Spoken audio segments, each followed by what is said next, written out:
vieux. Rester assis toute la journée comme un légume, pourquoi faire? D'ailleurs, personne n'a envie d'être là. Même pas les profs.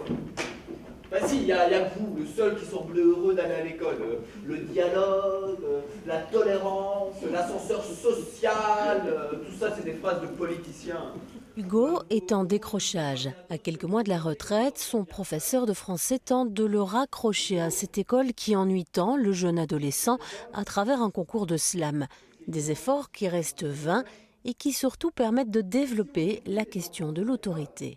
L'objectif, c'est de réfléchir sur comment faire autorité aujourd'hui et que chacun amène sa petite pierre à l'édifice, parce qu'il n'y a pas de, je pense qu'il n'y a pas de recette. Il y a des propositions qui sont parfois à remettre en question avec les situations, mais je pense qu'il y a les enfants disent, les adolescents, les jeunes disaient eux-mêmes très souvent qu'il y a nécessité d'une autorité, parce que sinon le monde est trop violent. On est perdu. Mais l'autorité, évidemment, il faut qu'elle soit acceptée, il faut qu'elle soit bienveillante, il faut qu'elle s'inscrive dans le respect et dans la confiance d'amont en aval, et surtout qu'elle travaille à sa propre disparition. Le théâtre au service de l'action culturelle et politique, c'est l'idée de la compagnie louviéroise du campus. Une manière aussi d'apporter un autre regard sur des problèmes de société. Hugo est le fruit d'une réflexion et d'une collaboration entre cette compagnie de théâtre action et le délégué général aux droits de l'enfant.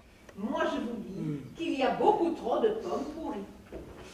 Des pommes pourries? Des pommes pourries.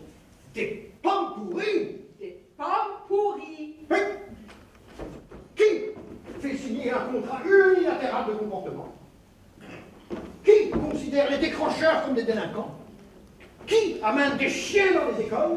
Qui colle les gosses main au mur? Allons-y, François, allons-y! La peur et la servilité comme moteur de l'éducation. Oh, quel progrès pour l'humanité! Et tant qu'on y est, rétablissons le droit de cuissage!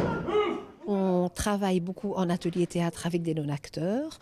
On crée des spectacles autonomes comme celui que vous venez de voir et on donne des formations aussi à des futurs enseignants, des futurs éducateurs. Et en fait, l'idée de ce spectacle nous est venue au départ d'une rencontre avec des futurs éducateurs de deuxième année qui revenaient de stage.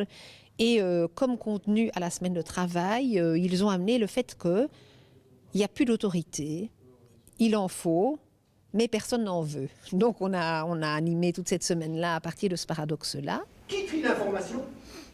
Qui donne du sens aux idées? Qui met de l'ordre dans les mots? Vous? Faites-moi rire. Vous consommez l'information. Comme vous chiquez en classe. La pièce, elle était vraiment terrible, elle était bien. Ça m'a apporté beaucoup de... ça m'a appris un peu l'autorité. Comment les gens l'aperçoivent et voilà. On se reconnaît quand même dans beaucoup de moments de la pièce. On peut se reconnaître face à l'autorité, qu'on peut avoir peur d'assumer les bêtises qu'on aurait pu faire. Ça nous fait réfléchir et nous apprendre à aller à l'école déjà et ne pas sécher les cours. Faire comprendre des fois aux profs que les sanctions, on peut essayer de les enlever pour laisser une seconde chance, c'est tout. Juste faire comprendre des trucs aux profs et pas aux élèves? Si, aux élèves aussi, à leur faire comprendre que faire des conneries, c'est peut-être pas toujours utile. De la réflexion aux jeunes, ça peut apporter de la réflexion. De la réflexion à qui? Aux élèves, aux profs? Aux jeunes et aux profs aussi également. Et tu crois que ça peut améliorer ou changer les rapports que vous entretenez avec les profs?